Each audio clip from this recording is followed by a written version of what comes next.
respected Chairperson Sir, officials from Vayana, officials from FCI, and fellow participants for today's conference.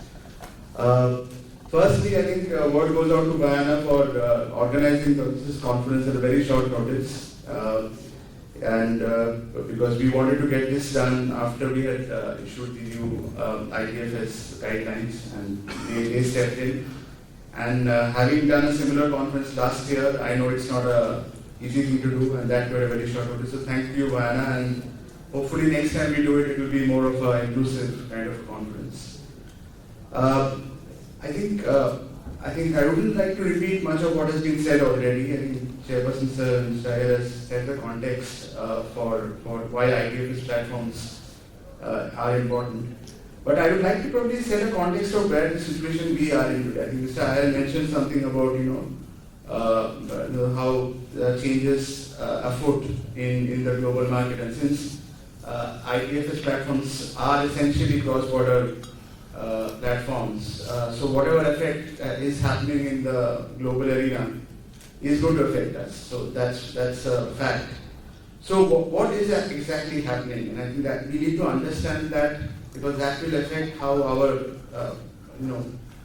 operations need to be, how our regulations need to be. So what essentially is happening today is that there is a fear that the globalization, which we have taken for granted for most of our lives, is no longer a given, right? And how do you look at it, and how do you look at it in terms of individual effects that we have? So, I mean, in my understanding, globalization essentially had three aspects. There are three pillars. That is, this free movement of capital, free movement of goods, or if not free, easy movement of goods, and then of course the free movement of people. So it's capital, goods, and people, the three components of production so globalization essentially meant that all these three sources of production could relatively easily move across borders if both the countries wanted to. And so the capital was moving from the west to east, because the west had the capital and east wanted the capital, so it was moving. Goods, again, depends. Initially it was west to east, but then after China came in, the flow started going the other way around. And then migration of people, and I mean skilled migration, and I mean legal migration, of course, again, moves from east to west. So this was the pillar on which globalization has rested since the Second World War. And I think the results speak for themselves. The world is a richer place. The people even in so-called third world countries have gone up the value chain. They have earned income, they have been able to save, they have built infrastructure. However, today, the main plank, the country which was supporting globalization, or which was sort of protecting globalization, and it actually was in spearheading globalization, that is the United States, has now had a rethink at a very fundamental level on how much globalization, the way it is currently being practiced, how much has it helped the United States? And that is fundamental question that has come up. And I don't think this question is going to go away, because in 2016, when the first Trump administration, everybody thought, oh, this is something of a flash in the pan. This is an expression of anger. So it will be expressed, and then things will go back to normal. In 2020, but it felt like that in 2016. Something happened in 2020 where it felt, okay, it's done. But if you see the Biden administration's policies, and even, of course, the current policies, I think even if Trump will go away after 4 years, but I think the Trumpism will be a factor that we'll have to live with for easily the next 25 years. It's not unusual if you read economic history, that the United States has had these periodic episodes of looking inwards and stepping away from the world from time to time. It's not unusual in the larger context of history, but for people who have only seen the United States being at the forefront of promoting globalization, this may come as a shock. And so this in this context, where can we go? I think from whatever I have read, there are two possible futures, or I mean broadly, there could be many more, but broadly two possible futures. One is that that everything breaks apart, that the supply chains fall apart, and United States does forces everything to get concentrated in itself, or countries that it's very closely allied with. So all the supply chains that you have, which stretch from one end of the globe to the other, essentially had to be reworked, which is the worst case scenario, where then some countries win, some countries lose. So globalization, which was a win-win situation, which was it was expanding the pie, then becomes a zero-sum game. And the other view is no, that it's not possible, because the way the global trade is today, you cannot break it apart without hurting the United States itself, which came forth in the episode that happened with Mexico and Canada, where essentially Trump said, I will put tariffs on everything. And then I think he was told, I'm sure someone would have told him, that to produce a car in the United States, which is made in America, the car parts have to move between Mexico and the United States maybe 30 or 40 times, because the supply chain has been built around that. So the fallacy of you are actually tariffing something that you produce in your country, but which has supply chains in other countries. And this is right next to US, but these supply chains also stretch globally. So that's the second view, that okay, maybe around the edges some of the work will move to US or countries allied to US, but for its own purpose, and because essentially the US there is the people who have built this supply chains are essentially US companies, who also have a big stake in the Trump administration. This won't be allowed to happen, and world trade will probably slow down a bit, but it will not go into reverse, and the supply chains largely will remain as it is. So we have two very contrasting futures ahead of us. We don't know which one is the one that is going to happen, but these are a range of possibilities, and so that's essentially the background. So now it is in this context that we will have to understand the goal that our government of India has set for 1 trillion merchandise exports and 1 trillion of service exports. I think the service exports part is often not discussed that much, but 1 trillion merchandise exports itself is a big ask. We are around $700 billion now. 1 trillion exports by 2030. So this is the context. So there are a lot of moving parts today. It's not as if we are in 1990 or even 2000s. And so what is, and in that context we were to understand the whole trade finance, the scenario in India. Now in India, as in most countries, there are again three sources of trade finance or support to financing trade.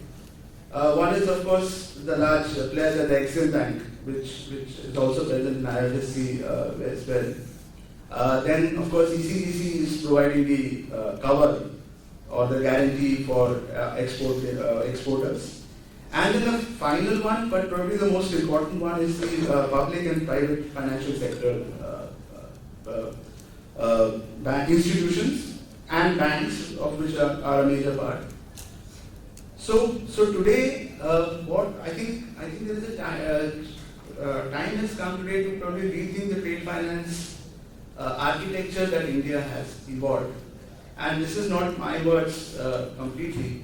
This is I've taken from the DGFT paper, I think of early 2023 or rather 2024, where they had put out a request for proposal for a consultation paper on how to reorient the trade finance architecture of India. I know most of you would have read it. It's a very nice paper because it also talks about the current architecture of trade finance in India. And for a government entity, I'm sure it would have gone through the vetting process. It basically says the trade finance architecture of India is not working. I mean, it's been paraphrased in other words, but essentially that's what it says. It says that Exim Bank is largely focused on policy business, and I'm reading this from the paper itself, that policy business comprising Government of India's guaranteed lines of credit, and it is unable to provide adequate factoring and other trade financing related services to private businesses. ECGC, the paper says, needs to broaden the sectors it's related to improve turnaround time and adopt simplified measures to ensure growth of trade insurance sector in India. And what about the public and private sector financial institutions? The paper says they are shying away from the supporting trade finance instruments due to the perception that high levels of risks are associated with cross-border transactions. So the three pillars of financing trade in India have their own problems. This is from the regulator of foreign trade in India, DGFT's paper says, it puts this out in public domain.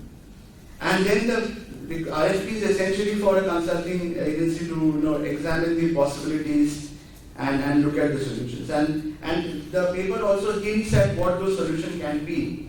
And one thing that the paper brings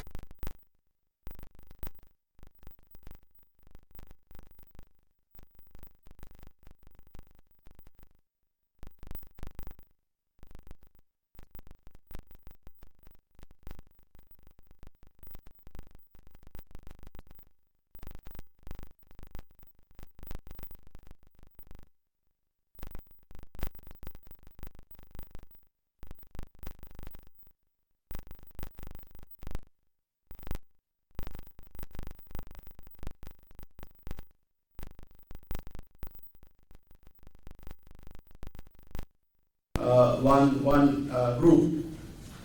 There may be varying opinions on that. It may not be always a good idea in Indian context to concentrate power in one institution, which sort of brings. And this is only a suggestion. This is only a suggestion which will then be worked on. But I think broadly what essentially the paper says is there is a need to look at the trade finance framework that we have, and which is where the what ITFS is trying to do today comes in. That how do I, and because one thing we learned very early on when we were reworking our guidelines was that the problem is availability of trade finance. That is the single most problem. There are enough borrowers. As Chairperson Sir spoke about the trade gap, it is a reality in India. MSMEs don't get finance. Even in fact, this paper also talks about that. It says, the big exporters, they are overfinanced. They don't lack financing. It's the people at the end, or maybe the middle part of the group who need trade finance who are being rejected. So I think it is in that context that this conference or whatever we are trying to do here assumes importance. MSMEs, without the MSME, and this is again a fact of life, that MSME are around 50% of our export basket. So from going to 750 billion to 1 trillion by 2030, the growth, if assuming the proportion remains the same, another excess capacity of the MSMEs has to be supported by finance, which is not presently there. So you can't have the export target achieved without ensuring that the finance reaches MSMEs. The big guys will take care of themselves, but not these other ones. So I think we'd love to hear from the participants here from the FCI on how it can be done, and take this forward.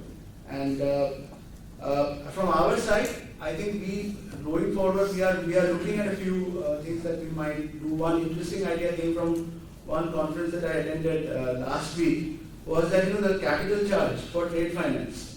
That is an area, because that essentially tells you how much capital you have to keep aside for 1 rupee or $1 of trade finance. That is high in India compared to what Basel, for example, in banking allows. So why can't we start by recognizing that trade finance, and especially the way factoring is done, is a much more secure way, not warranting that higher trade finance requirement, capital charge requirement. So something we have discussed very preliminary internally, but at least for the entities which are here, we can make a start and do that. And plus, I hope more ideas come through in this conference today. Thank you, and looking forward to hearing more.